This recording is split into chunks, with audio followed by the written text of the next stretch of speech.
mango nectar, all right?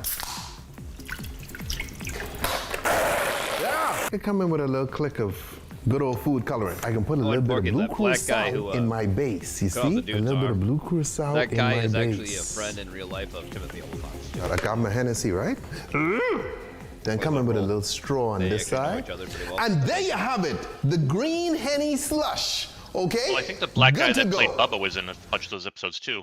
I think it was. Look, I am craving for a nice, refreshing drink. So we found this guy. He's got like 10 followers. He has 21 now. So he's 21. Yeah. When I saw his thing coming through my reels, he had like 10. He did. Now he has 21, so good on him. If anyone needs his channel, subscribe to it. It's in Drew Hollow.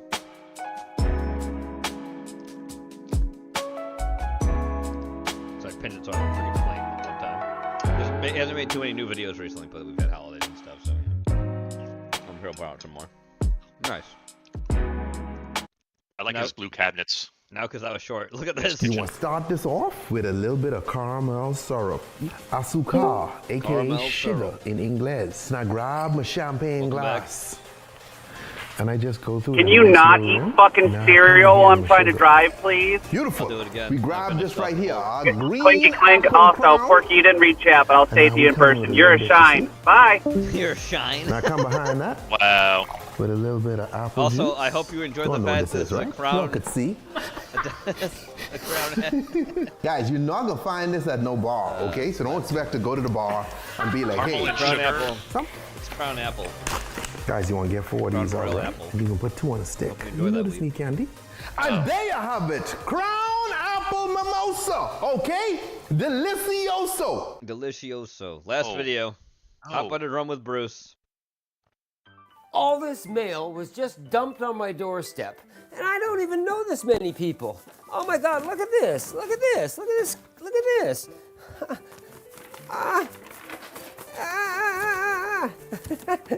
Oh, and it's all addressed to me. There must be a mix-up. Bartender Bruce. Bartender Bruce. Bartender Bruce. Who uses mail anymore? And there's more outside. It's kind of flattering, though. Maybe they're all bills. Maybe. Damn creditors. Well, I guess Why I would should everybody open some mailing of you these and the bill? see what all the fuss is about. And well, he's Canadian, Porky. Maybe his system works differently than ours. That's okay. Yeah, though. maybe somebody else would. I don't know, man. Whatever. All right, let's see what we got here. Yeah. That's a big package. Okay, look at these letters. Let's see now.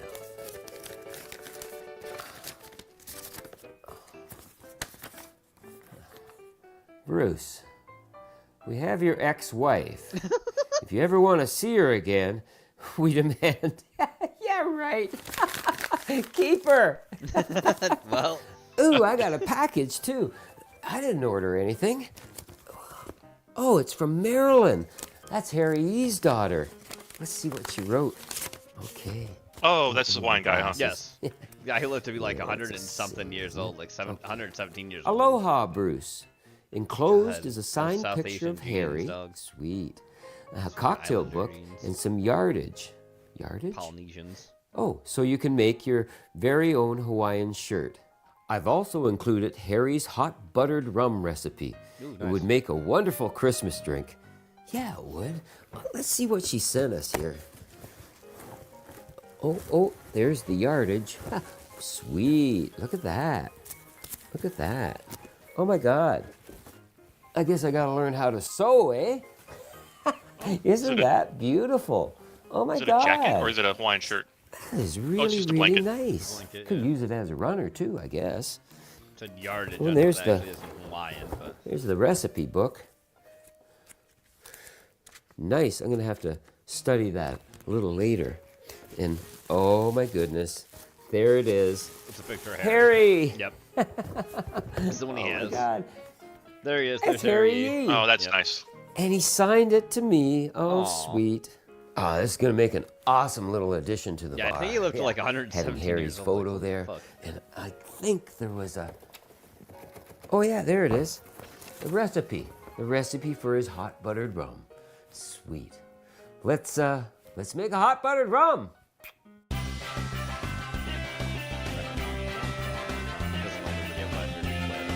It's Christmas. I was thinking of hot drinks. fucking cold. I made this drink for myself too. What an honor. I got Harry Yee watching over me. Really, that's a lovely gift. Thank you so much. Buttered drinks go back a very long way. A recipe for a buttered beer, and yes, it did exist before Harry Potter's buttered beer. The first printed recipe can be found in Thomas Dawson's 1594 recipe book. Man, 1594, that's a long, long time ago. The book was called The Good Huswives, Handmade for the Kitchen. Along with How to Boil Mutton, you need to know that, mutton and turnips.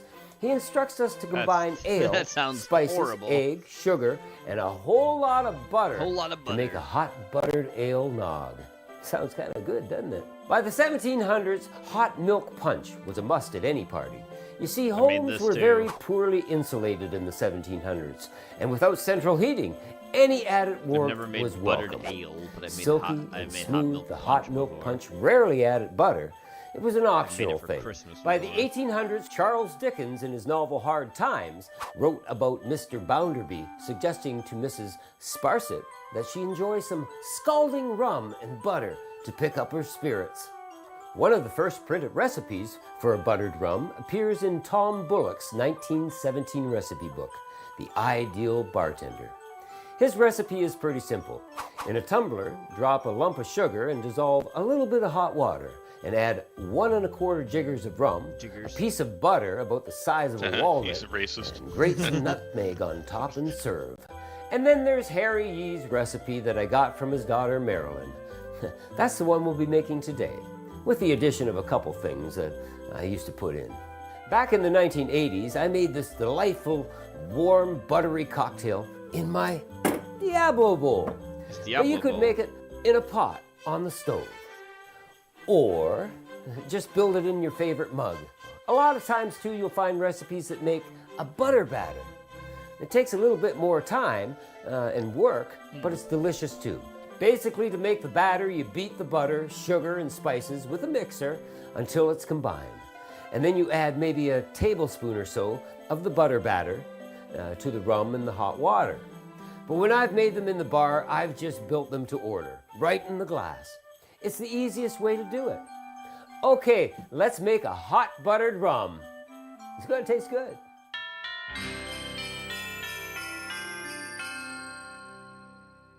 The first thing we want to do is get our glass hot. Get her nice and warm. And we'll just set that off to the side. And in the meantime, while that's heating up, I'm grinding some allspice. And I love the smell of this stuff. You know, it's wonderful. Got my mortar and pestle here. Is, Porky? And it's a berry. Nice fine powder. Wow. Pimento berry. It comes from Jamaica. Wow, Sweet. I think Strog's talking to you this in chat. Is nice and warm. Let's get rid of the hot water. Yeah. Okay. I've got some nice brown Butter sugar. these nuts, huh? And the molasses in this sugar is Jog, you just forgot to add one of coming these in. through so wonderfully. I've got 2 teaspoons in there. And I'm going to add just a drop of hot water, just to mix it up. Porky, how have you always been like a terrorist of like? And you know, you could use a coffee know, mug like or social spaces any thing, glass of your choice. Consider that you might be a psychopath. Okay, that looks all nice and dissolved now. We need our like butter. how I said that so calmly. And you want I your sound like a butter fucking at room psychologist or temperature. some shit. Nice and soft. Now, I'm not going to use a lot. Never really thought about it. A teaspoon. And get in there. I mean, I was just writing a manifesto. That's blend totally it all normal. in there. Melt her down. It sure is. Yeah, that's good. Let's get some rum going on. I should do like I've got a manifesto writing class. 8-year-old. Now you could use a dark rum. Dark has lots of flavor. A little sweeter. But you want a flavorful rum, and we want 2 ounces. Dark rum's probably the better choice. Sweet. Now I'm using the Puerto Rican rum because, well, that's what Harry used. All right. Puerto Keep Rican stirring a little bit now. Bacardi, technically, or it's just a Puerto Rican rum. You're not going to say the name of it. And now we're going to add our hot water. Distributor of Puerto Rican rum, besides the fact Bacardi itself is still technically a 4 Cuban ounces rum, or so. the original Bacardi. And we're just going to grate They some still are in fresh Cuba, nutmeg on top. technically, but I mean a lot of them fled to Puerto Rico too. You know how it be. Yeah. A little pinch of our allspice. Oh yeah. Mm-hmm. And why not grate some fresh cinnamon? Oh yeah. Sweet. Now Harry used to just pop in a cinnamon stick and a little rind of lemon. I'm using orange. Stud it with cloves. Let's just drop that right in there. Get all the flavor going. Give it a little stir. Doesn't that look delicious? Personally, I would add Nasa Royale to this because this is a rum-based vanilla liqueur. But a lot of people can't get that, so I'm just going to add a little bit of vanilla extract. Is that why they can't get it? Just for an added bonus. Was it Cuban? Is that why a lot of people can't get it? Probably that. You did what? Thanks, Harry. Shrimp? Thanks, Marilyn, for your generous gift. And of He drank course, Fireball with milk. Hot buttered rum recipe. It's delightful. A real winter warmer. And you know, do you remember that 1954 classic holiday movie, White Christmas, with Bing Crosby, Danny Kaye, Rosemary Clooney, and Vera Ellen? It's like Cobra the never smallest left. waist in Hollywood. In the movie, Bing, or Bob Wallace, the character he plays, explains how he loves Vermont, the snow, not the alcohol, and hot buttered something rum, else. light on the butter. I think. Yeah, I don't That think simple line helps milk will curdle revive in the what, hot buttered rum and keeps it popular malt during the liquor, winter right? season. Or even today. It's what delightful. Causes milk to curdle with Makes you all toasty warm. Because on his Wheel of Evil or whatever, yes, he made milk curdle. He did, yes.